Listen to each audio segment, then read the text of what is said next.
gosh,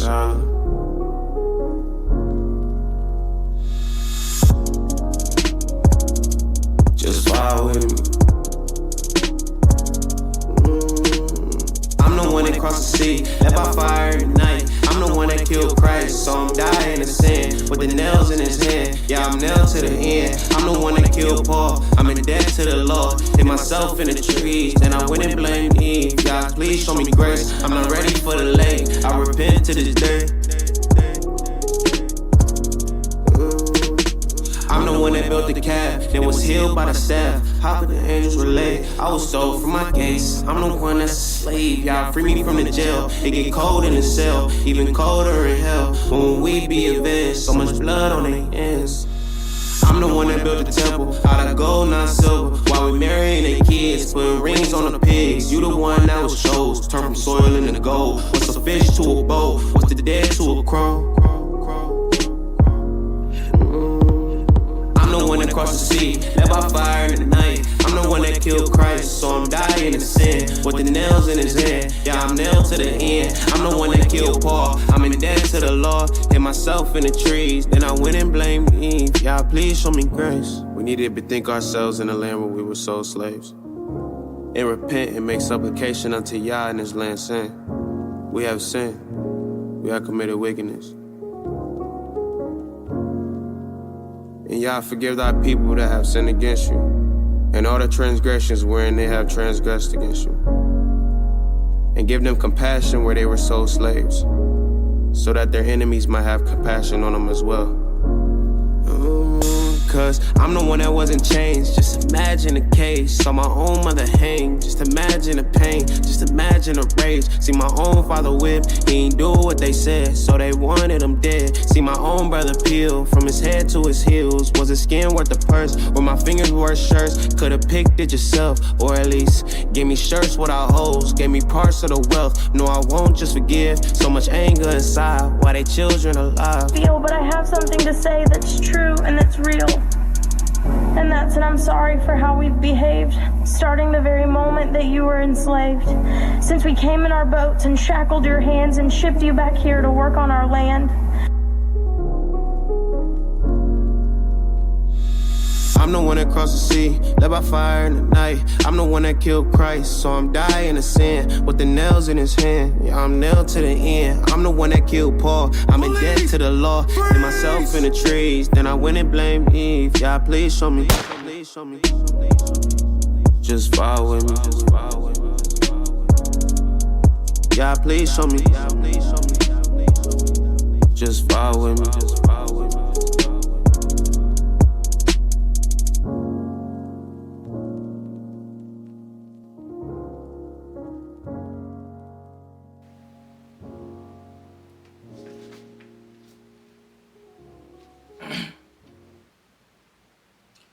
Alright, Shalom family.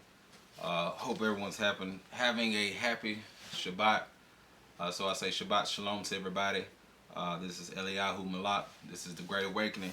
And I want to talk about something, kind of a part two of last week. Last week I talked about the cult, or signs of a cult. So, I was thinking on it, and I was going to talk about something different this week, but I feel like the Most High was pressing me to continue talk about the cult, or a cult ministry. If you're in some type of cult ministry or fellowship, or you're just wondering, you're seeing some changes way the fellowship or the ministry is going, and you have some red flags, you can't really feel, you don't really know what's going on, don't really feel like you can talk to anybody. I was just sensing that. So I'm going to continue to talk about that, and I've entitled this one Witchcraft and the Signs of a Narcissistic Cult. Because a lot of times with the leaders, our leadership, those that are running cult leaderships, they're most likely, primarily, majority of them, 100% pretty much, are narcissistic in some type of way. And like I said, I've been doing this, I've been in a form of this walk or truth or whatever you want to call it all my life. And You know, so when I look back over my life, I can see some of the examples, some of the things that have happened, some of the good and some of the bad. So, you know, so I'm just here to share what I've seen, what I've witnessed, and what I've experienced, and what I've heard. So we're just going to get right into it. Like I said, you know, I'm Eliyahu Malak. This is the Great Awakening. Hallelujah.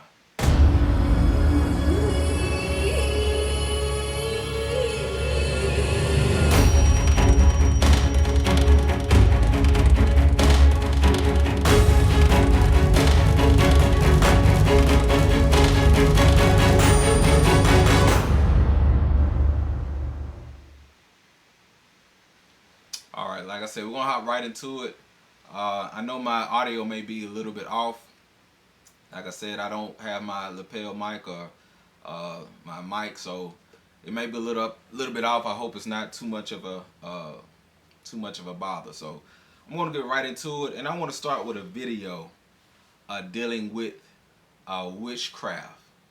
And like I said, just a short clip it, but I kind of want to just use that as my jumping board. So I'm going to get right into that video. Let's watch.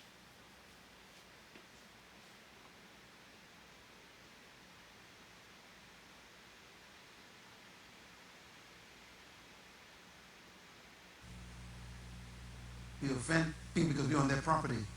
Their life is their property. How can you wander on my life and try to take over my life? You know the Bible calls that witchcraft. Witchcraft is any attempt to control another human spirit. And witchcraft is everywhere. It's in the pulpit, it's in marriages, it's in companies, it's in governments, it's everywhere. Any attempt to manipulate people is witchcraft. That's in the Bible. So don't think about witchcraft, it's a juju poison. There are people who witches in this room, witchcraft in this room. If you use your influence to hurt someone, you are a witch. Because you are manipulating their spirit. It's witchcraft. You're trespassing. All right, so he says anytime you use your influence to hurt someone, you are a witch. And that's what you'll see in a lot of cult leaderships. They're using their power, their authority, and the influence that they have grappled you into as a form to manipulate your spirit, to cause you to come under their influences. And in turn, they become a witch. Because the Bible says that witchcraft is a work of the flesh. And it's any time you're trying to control someone to do what you want them to do. That is witchcraft. A lot of times we think of people doing roots and casting spells and all these different type of things, but that's not just witchcraft. Witchcraft is anything that you do to control and to manipulate someone. And last week I talked about how in that video I expressed and explained how that guy, he was using something I call trauma bonding. And he was using it to open people up. He was using their previous traumas, their previous pains, and he was making them go into the depths of those pains, and then they would be so inundated with their emotions that he would then hop in and look at as if he's the savior, as if he's the one that's healing them, and he'll use those means and expressions as if he's healing them, but actually he's implementing himself and bonding these people to himself. So we're going to go through some steps of how cult leaders use trauma bonding as a way to get you into their ministry, into their agenda, into their the goal of that ministry. So we're going to get into that. So these are the 7 steps. Number 1 is they do it through love bombing. It's called the love bombing phase. All right, no slides today. I'm just going to be doing some reading. So this is the love bombing phase. So here's the essence of trauma bonding. Trauma bonding is this: it's you broke me, but you're the one who can fix me. All right, so that's what it is. Is they break you down, or they hit you with all this love, all this adoration. They come like they're the ones that can fix you. You've been broken, And they're the ones that say, hey, I can heal you. All right.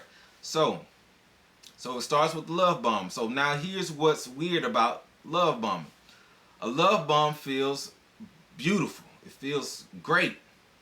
It's somebody who tells you you're the most amazing thing that's ever happened to me. That they hit you with all these words, all this, you're the best thing I've ever had. You know what I'm saying? You complete me. I don't know how I live my life without you. Things of that nature. All right? That's in a relationship. In a assembly or fellowship, they'll treat you like you're royalty. They'll have all the people come to you, you know what I'm saying? And you'll feel loved. You'll feel embraced by a whole community of people that are like-minded. Okay? And you'll feel, you'll feel loved. You feel like you finally found where you belong. And it feels, it's just not one person. It's a whole community of people that is doing this. So a lot of times it kind of reminds me of I think it's a video, a movie called Housewives, where all the women were just perfect for their man. Or it reminds me of another movie called Get Out. One of the signs that, you know what I'm saying, that you're in a cult fellowship is that everything just seems too perfect. It just seems too real, too good to be true almost. You know what I'm saying? Like with Get Out. One of the things that should have been a red flag was that here it is, he was in a predominantly white society, and they had these black people there who seemed like they was just cool, but they was in subservient type levels. Subservient, you know what I'm saying? And they seemed a little bit off.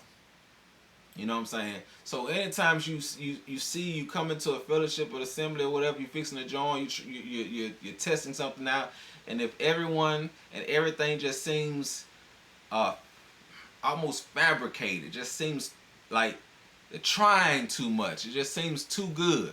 You know what I'm saying? That's why you have to have time. Let time. Don't just join something right off the rip. Take some time so you can really see certain things. In a relationship, take time. See how things develop, because everyone's going to put their best foot forward. That's just the nature of things. All right, so let's keep going. So this is what they do. They'll say, I love you so much. I've never loved like this ever in my life. You're it for me. It's a love bomb. And like I say, when certain fellowships and assemblies, they'll treat you as if you're special on the front end. Okay, yeah, they got all these people, they do these things, but they're going to have you like, you know what I'm saying, they may say words of prophecy to you. They may spend more time with you in counseling sessions and things of that nature in the front end to make you feel special. It's wooing you, all right? So, but here's the weird thing about love bombing. If you come from a healthy relationship or a healthy parental relationship, this actually feels normal. Because love is, if you, you know what I'm saying, if you with normal people in a loving family, you're going to be used to that. All right? Okay? But if you come from an unhealthy relationship or a background, that's what you've always looked for. You always look for someone to love you, someone to pay attention to you, someone to look at the minute details of your life and be able to pick up on you when you're feeling down, things of that nature, all right? Give you attention. So unhealthy relationships and healthy relationships usually start out the same way with a love bomb, all right? Okay, so then it goes to stage 2. Number 1 is love bomb. Number 2 is this. Trust and dependency. All right. So trust and dependency. So they do everything that they can to cause you to trust them and depend upon them. And they'll say something like this: I just need you to trust me. You can trust me. All right. And they say, I need you to depend upon me. All right. So like I said, a lot of times in the previous video I talked about homesteading or compounds and things of that nature. A lot of times what they'll try to do is get you off on your own to to where you totally depend upon the fellowship and the leadership. That you're totally dependent. They'll take you away from family. They'll take you away from close friends and things of that nature. And they may not, like I say, they may not say it outright that, hey, you can't be with this family. But you'll feel like it because you're so ingrained and so saturated with that goal or the vision or the mission of that fellowship or organization that you won't have time for a family. Or, you know what I'm saying, because you're starting to grab on, they'll use this end of the world type thing and how it's a us and a them, and they give you these specific teachings that are so specifically catered to that assembly that no one else has. It's this revelatory specific knowledge that only they're getting from the Most High. And it'll make you feel funny around other people. Or when you try to share this information with others, they'll look at you as strange. Because it is strange. Now, I know that the truth that we're walking in is going to be strange to the world. So that's why it is in the Hebrew community, that's why it is so easy for a fellowship to turn into a cult or to be caught up in the a cult type of ministry. All right, so they start off with these extreme prophetic, revelatory, specific teachings that only they have, and they use this so they'll lock you up so you feel ostracized from the world and you start to depend upon them. All right, okay. So after they have you in their grasp, after you, like I say, some people, they'll leave, they'll move to that city, or they'll move to that homestead or compound if there's one, or they'll move close to that fellowship, and they'll forsake their family, they'll move hundreds of miles away, and they'll begin to uproot their families, themselves, their careers, their lives, to then join with this organization. And what happens is now you've forsaken all. So you've made, you know what I'm saying, because of your needs, your wants, your desire, you have made it your all. You've put your all into this. So you're going to do all that you can for it to work. Even in relationships, people put their all into it. So that's why they just don't back out of the relationship. They invested so much time, so much of their energy, so much of their efforts into it. And they feel like if I leave, it'll go all to waste. Or if you're in an organization, you have made relationships, you have made bonds with others in the congregation. Your wife or your husband, if you're a female, have made bonds with the brothers. You made bonds with the sisters. Or if you're a brother, you made bonds with certain brothers and sisters. Your children have made bonds with their children. You have been intertwined and intertangled with this fellowship. So it's hard to pull away from that. All right.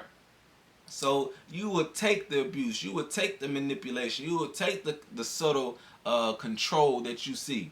You see what I'm saying? So they know that. So they'll love bomb you. They'll make everything will go right for a month or 2, 3, 4, 5, 6 months, a year. Okay, and slowly they'll start to do number 3. Stage 3 is the criticism stage. All right. Now the criticism stage, they slowly they start to criticize you. All right. They begin to criticize your decisions that you make, and they become more demanding, and they blame you for things. Like I say, you can see this in relationship, and you can see this in ministry. Okay, they'll start to what we used to call is throw stones at you. Leadership will start to throw stones while they're preaching or while they're speaking their message. You know what I'm saying? I know this for a fact. Leadership, if you have a leadership and you have counsel with them, or sometimes you've had, trouble and things of that nature, and they come and counsel you concerning certain things, and they know They know your weaknesses. They know what you're afraid of. They know the things that get you even aggravated or mad. So they'll begin to throw things out there while they're preaching or while they're teaching at you and criticizing you. All right? Because they know what's going on. So it's easy if you do it in a broad sense because you're not going to buck against it. And they're using their authority, their influence to throw jabs at you and to criticize you. All right? And also, when you're on a platform like that, pulpit, whatever you want to call it, when you're up speaking, it gives you a certain level of authority. I'm telling you, people are more willing to listen to you when you're up in front. All right? So they speak these messages, and it may make it sound like it's prophetic. All right? Because I'm going to tell you this. Another sign of witchcraft, I'm just speaking off the top of the dome. Another sign of witchcraft that I see, that I've seen growing up, is when leaders say something like this. They'll say something, they're preaching or teaching or whatever, and the crowd ain't into it. They'll say something, oh, see, y'all, I wish I had a church in here. I wish I had somebody. Oh, see, y'all, I thought I had a church in here. They say things like that. That's manipulation. All right? That's manipulation. When you're trying to get people to get involved because what you're speaking or what you're teaching may not be hitting on nothing. But because these teachers are so full of their own ego, they feed off of your feedback. All right? So they'll use manipulation for you to glorify them instead of the word and the message. Because a lot of times the words don't even come from Yahudah. All right? You know what I'm saying? Me as a teacher, I like when people are quiet. It lets me know that they're listening. I don't mind. I don't care if you're listening or not. It's just it's up to me to just preach the word. If Yahudah has given me a word to speak to his people are automatically going to want to hear it and going to want to listen. It's going to be palatable to their taste. All right? That's just that's to me personally. You see what I'm saying? So when you have someone who's are let me say this, or when you they use intense prayer and intense worship to manipulate you. They'll do like this. You ever been in a fellowship or assembly or church or whatever and you're praising and they'll say this, oh yeah. Oh yeah. I feel him. There he is. There it is. See, they're using those things to manipulate you. Because I'm gonna say this: if the Ruach HaKodesh, if the Holy Spirit is really in that place, I'm not going to have to announce it.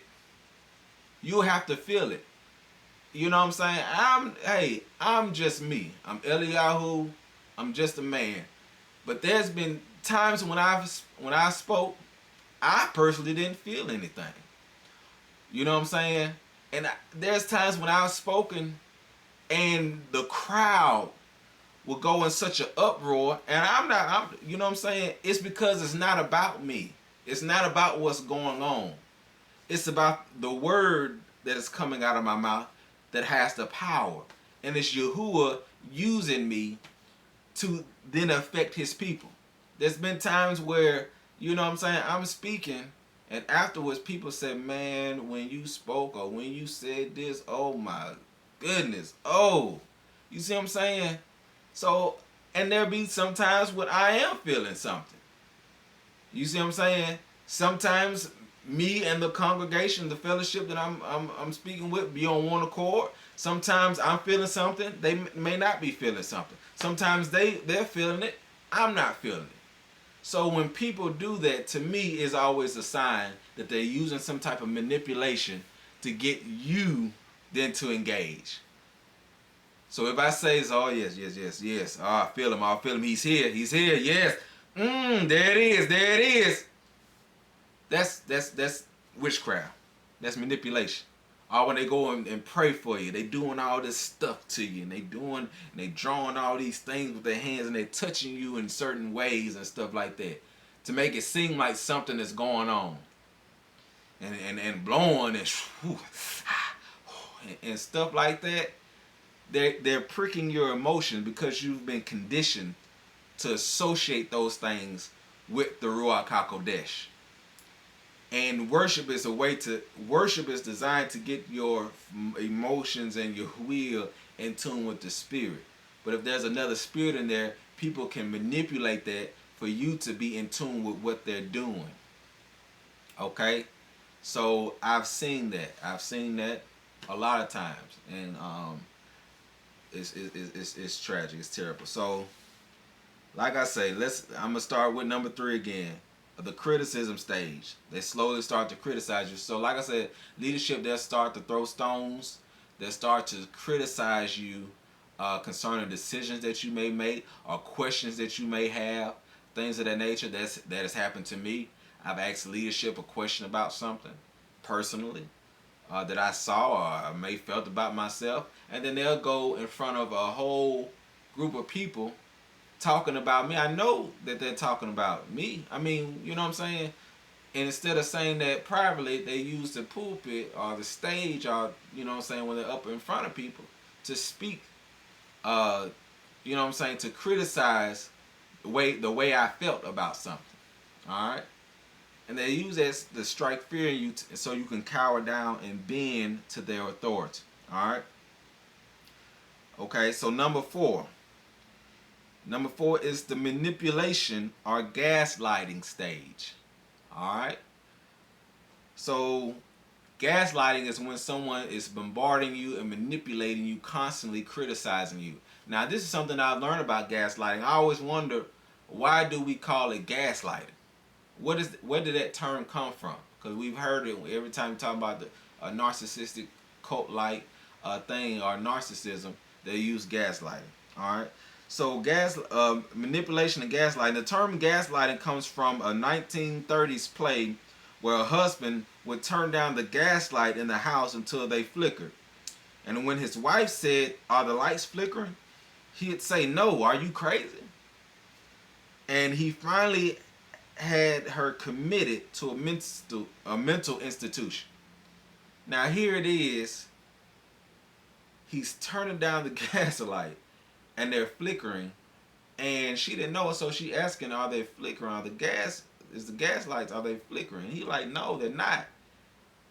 And she would ask so many times, she was confused because he's saying, "What are you talking about? No, they're not. You crazy." And then he later had her in a mental institution, had her admitted. All right. Because that's gaslighting. It is manipulation. They change the story on you so many times that you get confused. And they try to push their narrative consistently and constantly on you. And you begin to doubt your own perceptions. Now, what I'm speaking on is not, yes, I've taken it from a book or whatever, something. But this is something that I know. I've experienced this. I mean, when I read this is exactly something that I have experienced personally. So I'm not just talking off my head or book knowledge from away. This is something that I've experienced myself. All right, the love bombing, then going into the trust. You know what I'm saying? With that trust and dependency stage, that's them painting themselves as a perfect picture. They look like a savior type. They look flawless. You know what I'm saying? They're painting to you. They're giving you an image of themselves. All right? And so now you're trusting in that image that they've painted, that character that they've painted. That's why the Bible says, "Beware of false prophets, because they are wolves, but they're in sheep's clothing." So you're seeing the sheep's clothing. They're painting that perception of themselves to you, and not showing you their real selves. So you fall in love with that thing. Or if you're in an assembly, you fall in love with that perception that they're projecting of what this assembly can give you, or what this congregation or fellowship organization can give you. All right? They may give gifts. All right? Things that you need. See? That's what I'm saying. Okay? Then they go into that criticism stage. Now they got you. Now they started to slowly criticize what you do, how you look, the decisions that you make, things of that nature. Then it goes into the manipulation and gaslighting. That's the criticism. It gets constant. It's constantly. You see what I'm saying? If you're in a congregation or assembly, they may have multiple sessions of calls and meetings that last for hours. You see what I'm saying? To try to get you you're so saturated with the ministry and the people and or the leader constantly calling, and y'all online and on these calls for hours at a time, or constantly having all these meetings every day and all that. They're trying to control you by monopolizing your time. And like I say, look at last week's video when I talked about ritual time and how they use this ritual time. Ritual time is supposed to be for a set period of time, but cult leaders, they don't allow you to escape ritual time. It's constant, and then you begin to lose your perception of reality. Their agenda becomes your reality. What they say becomes your reality. What they're doing and what the goal that they set aside becomes your reality. All right. So number five is giving up of control stage. That's the fifth stage. You start to give up control because you're so bombarded with them constantly hitting you with their manipulation and confusing you to create your own doubt of perception. You start to give in. You no longer know what to believe. And your only way of experiencing the good feelings of stage one is by giving in and doing the things doing things their way. Okay? That's the only way you get some relief. Because they're constantly hollering at you. They're constantly condemning you. They're constantly criticizing you. They're constantly pushing you, manipulating you, and criticizing you. And so now, you feel depressed. You started feeling depression. And like I said last week, they use that your feeling of depression as that's your flesh bucking against the spirit. Not them manipulating you with witchcraft, and you knowing and you're feeling and your body is being depressed and torn down because you're going through physical, mental, and emotional abuse. They'll tell you that mental and emotional abuse is just you bucking against the Ruach. That's what they'll tell you. That's what they'll say. You're just in the flesh.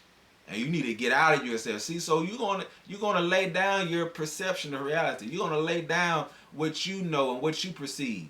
And you're going to say, well, maybe, okay, I am, all right. And then they hit you so much to where anytime you feel that feeling of fear.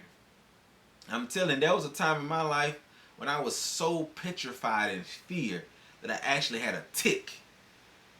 Because I didn't know what to do. I didn't know what to do. All right. So like I said, I'm talking through experience. All right. So you'll do anything that you can to just feel some type of relief, some moment of relief. All right. So you'll give up control because you no longer know what to believe.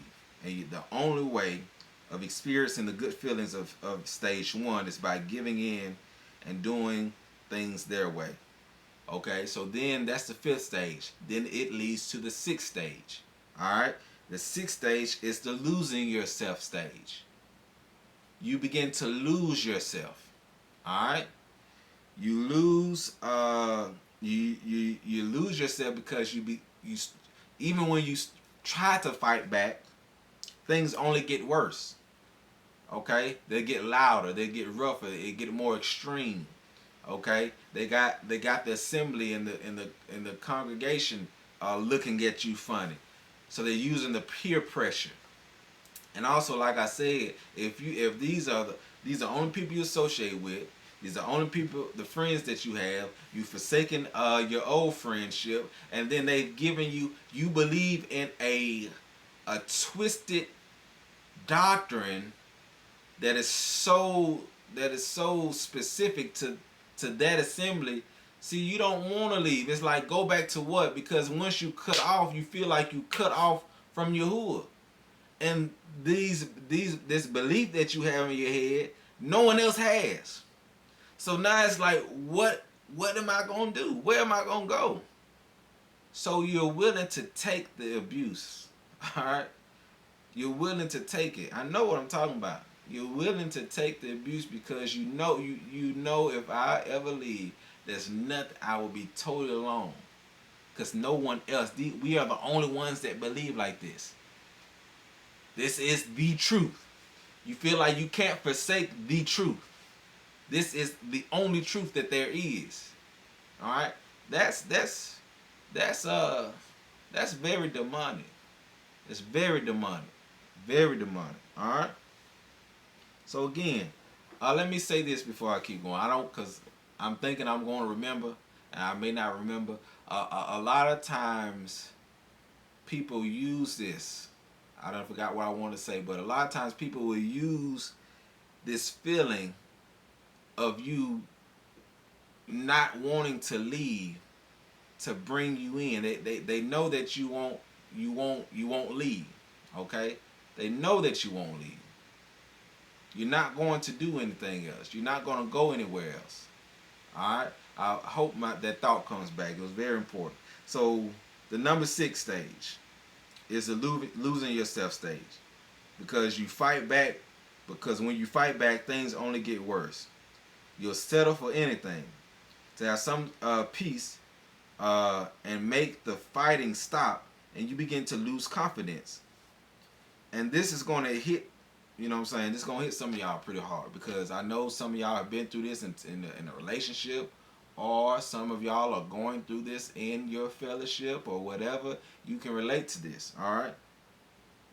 Because there's 2 type of people in this situation. It's the person who is being programmed, that is you, or it's the other person who's doing the programming, all right? And then many times, it's the narcissist that's doing this. And some of them know that they're narcissists, and many of them don't know that they're narcissists. You know how a narcissist is created. Okay, so I'm going to show you how a narcissist is created. Alright? I would say about 90% of the trauma that we deal with in our lives stems from our childhood. The root causes of our problems, 90% of them, stem from childhood trauma. See, that's the root. That's where the seeds are planted. And then you have a trunk, and then it branches out. And then you might see the things when that person is 14, or when you're 14, 15, 16, in adulthood. All right? So a lot of narcissists is created. Let me get it right. So some of them know that they're narcissists, and many of them don't know that they're narcissists. You know how a narcissist is created. They're created by parents who never let their child have real feelings. And they constantly tell their child to stop crying. You're not hurt. That don't hurt you. You're not in love. You don't know what love is. So on and so on. So as they age, they begin to cling so tightly to their own feelings and their own emotions that they're not able to see anybody else's. So that's why a narcissist leader, or in a relationship, they can treat you so bad, and you can be sitting there feeling so down, so depressed, crying, all these different things, and it's like they don't see it. Because of their childhood and the way that they were treated, they're so self-centered and selfish, they don't see your pain. It don't register to them, because all they can see is their pain. All they can see is what they can get or what they can take. And what is going on with my camera? My camera may go off, but hey. So let me go real quick. Because, and I'm gonna tell you this what creates a cult leadership. Okay, let's say you're a leader, you start a ministry, and what happens is a pain. You start to have pain. You know what I'm saying? Heartaches. People may split up. People may leave you. People you trusted in, they hurt you. So to that leader, it creates a hard heart to where then, because they're leaders, they can't express their emotions. They can't express their feelings. So it causes them to be paranoid. And by that paranoia, it causes them to be controlling and manipulative and to form a narcissistic assembly or organization, because they don't want to be hurt like that again. So they try to manipulate. They begin to control the people that are there. That's what creates a narcissistic leader. It may not have anything to do with their past. They may have had a good upbringing, but when it comes to leadership, when it comes to having an organization, they've been cut, they've been broken, they've been hurt, they've been abused by people that they've trusted, and it creates these wounds in their adult lives. And when it comes to leadership, that's when they become manipulative. So then you'll see this dualship, because when they're not, you know what I'm saying, they could be chilling, you know what I'm saying, when they're away from the ministry, or when they're just not a part of the ministry, you know what I'm saying, they seem like good people, family men, family women, loving. But when it comes to the organization, you can see the control, the manipulation. Like there's two different people, because they're ministering through their hurts and their pains that is due to ministry. All right. So this is what you do towards your children. These are the two things that you do towards your children, because that's why it's important that when your child cries, or when, you know what I'm saying, instead of saying stop crying, say, tell me why you're crying. Don't just shun people. Ask them what's going on.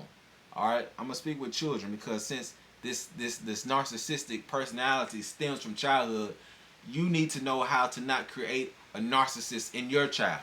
So instead of saying stop, don't do that, shut up, get on, you know what I'm saying, get over there. All right, I'm from the South, so you know you're gonna have to excuse my southern drawl, my slang, and all of that. Okay, so this is how you use empathy towards your children. Do these two things. When your child asks questions, or when they're crying, or when they're going through something, say, that must feel terrible.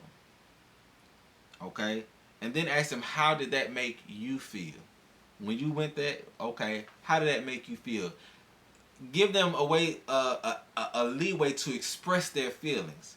Because when they bottle up those feelings and not be able to express their emotions, they won't get in touch with themselves. They'll begin to lose themselves. And then they'll be starving to try to express those emotions and those feelings, and they cause them to be selfish and narcissistic and not be empathetic towards others, and to suck from others and drain from others to try to get what they want. And they become controlling, manipulative, and try to get what they want at all costs, and not knowing the very thing that they're doing is actually pushing the very thing that they want away from them. Alright? So you should say something like, I'm sorry, what do you think you should do? If you're having some type of problem, if your child having some type of problem, whatever, ask them, so what do you think you should have done about that? You got to pose questions to them, because why are you doing this? Why you shouldn't just tell them what to do or make them sit down. You're supposed to train them up in the way that they should go. Make them use their own critical thinking skills to develop these things as children. So when they grow up, because you know why you're doing this, because we're trying to build leaders. We're trying to build strong leaders, all right? Okay, so let's see what else I have. Okay, so I'm not just trying to tell them how to feel, because that's not real. That's not reality. I'm not here to tell you how you feel, all right? You begin to lose yourself. You begin to lose confidence, okay, when you do that. When you just constantly hitting somebody, bombarding somebody, and telling them what they should think and all that stuff, they lose their real selves. And I know people, grown men, women now, who never really knew themselves because of the childhood trauma that they faced. And they never learned and never saw their true self. They grew up not knowing who they really are, how they really feel. All right? So that's why they had to go on and produce this perfect picture of themselves. And not knowing that underneath there's a wolf underneath that. Narcissists are a byproduct of their of their own environment. They were victims at one point. All right? Okay, so this is what I wrote. True counselors are not supposed to tell you how you feel or what to feel, but they are there to help you navigate through your own feelings and give them expression. They're to help you vocalize your feelings and your emotions. So anyone that's went to a counselor, they don't tell you what you feel or how to feel or whatever. When you express something to that counselor, they ask, so how did that make you feel? And when you express how that make you feel, they are supposed to have an in-depth understanding then to be able to give your feelings expression to vocalize better what you felt. So you can get to the root of that problem, and then that thing can be lifted off of you. If it's a spiritual counselor, then they can pray for you. You can get to the root of that thing, and then the spirit of Yahudah can then come in and pluck that thing out. You see what I'm saying? That's true counselor. That's when people come to me, I don't tell them, oh, this is what you should do. This is what you should have done. All right, when someone asks me a question, well then, what about this? I make them dig themselves. Because Yahudah says, you will find me if you seek me with all of your heart. This thing is a seeking. No one is going to give this to you. It's not like that. It's a thing. This is a journey of self-discovery and the discovery of Yahudah. So if you have a congregation or whatever that's telling you need to be just like me, you need to be an extension of me, you need to walk like I do, dress like I do, everything, you're supposed to have my spirit in you. That's witchcraft. That's creating you to be a sheep, conformed to their image. The Bible says, do not be conformed by the image of this world, but be conformed to the image of his dear son, or be translated by the renewing of your mind to be conformed into the image of Yahushua. All right? Like I said, there's no one over me but Yahushua. Now, when I come into leadership, when I come under an authority figure, it's by they're bound by Yahuwah's law. It's a covenant relationship that they have conditions that they're bound to on how to treat the people. All right? Everything is orchestrated by Yahuwah's word. That's why there was 12 disciples. There's 12 apostles. And no one was over anyone. Everyone came and they found the word, and it was the spirit of Yahudah then made the decisions. It wasn't one person. So that's why eldership is important in a congregation. Eldership. That everyone has a say-so, and then that everyone, and then that leader should be able to look in the word, point out that word, and say, no, this is what we're doing. This is what we're about. This is what Yahudah has said. All right? And if anyone buck against it, then they have a problem with Yahudah. And I'm going to get into that later if my camera permits me. All right?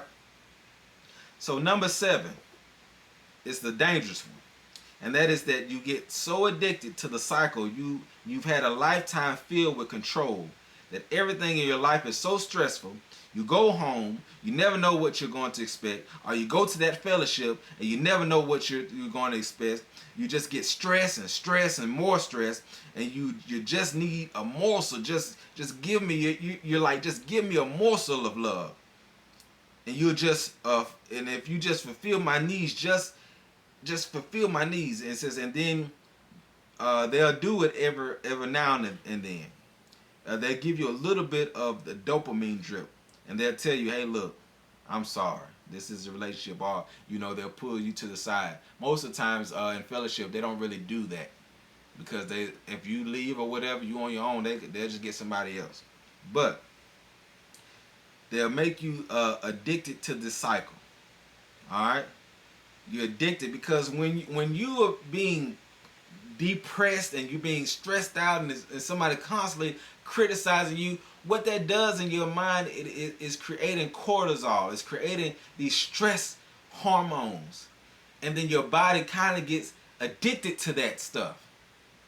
All right? So that's why you'll see people where they go from failed relationship, because they'll feel they get addicted to someone hitting them upside the head. Because that's what they got in their childhood. They had an abusive childhood, so they associate those feelings of abuse with love. That's all they know. So true love and peace seems boring to them. All right? So that's why they'll find themselves in these types of fellowships, these cult fellowships, these manipulative, witchcraft, abusive fellowships. All right? And then it creates this cycle. So that's why you have to know Yahudah and know the peace of Yahudah. All right? So, you're addicted to this cortisol and this dopamine. So this is why people in these kind of relationships are powerless. They can be amazing, and they get addicted to drugs, or they do something wild you never dreamed of that they would do because they're trying to cope. So later you'll see somebody, when they finally get out of this occult organization, they go crazy, they go wild, they go off the wild.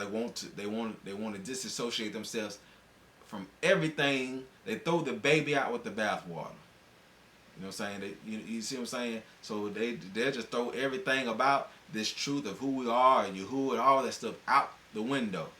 And then that congregation will look and say, see, they were no good in the first place. See, look at them.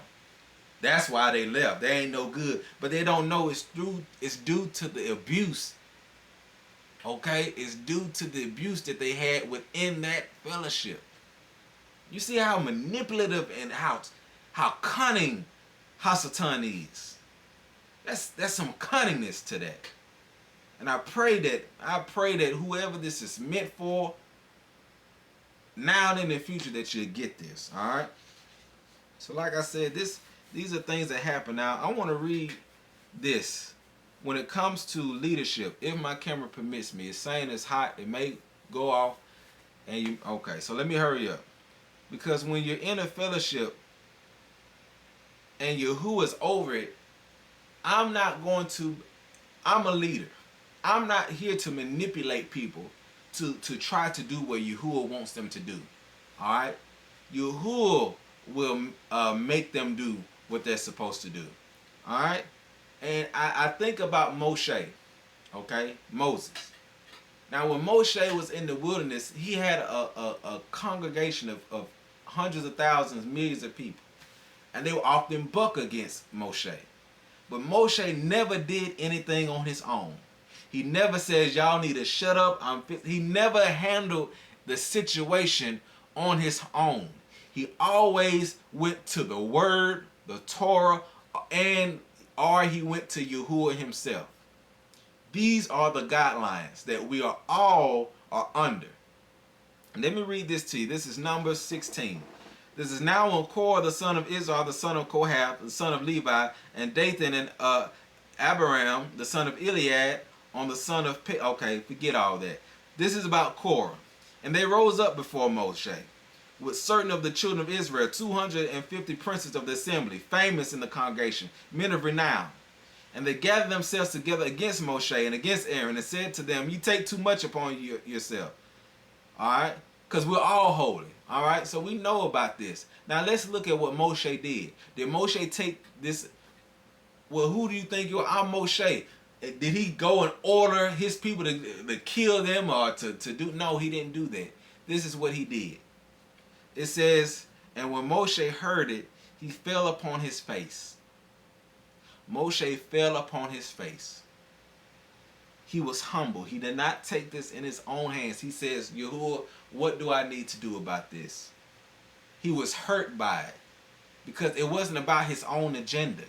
It wasn't about his ministry that he started up. It wasn't about his organization. It wasn't about him. He knew that this was Yahuwah's people, and he's just a servant of Yahudah. So anything he did, he had to get permission. He had to get it from Yahudah.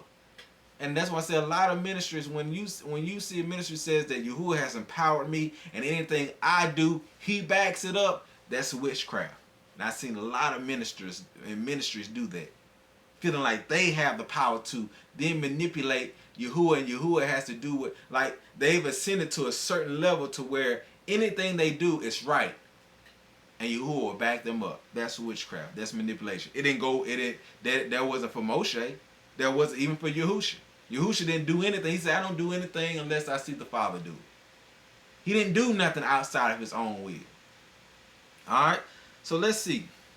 So we know the story about what Moshe did. You know what I'm saying? But look what he says in... Let's see, what verse is it?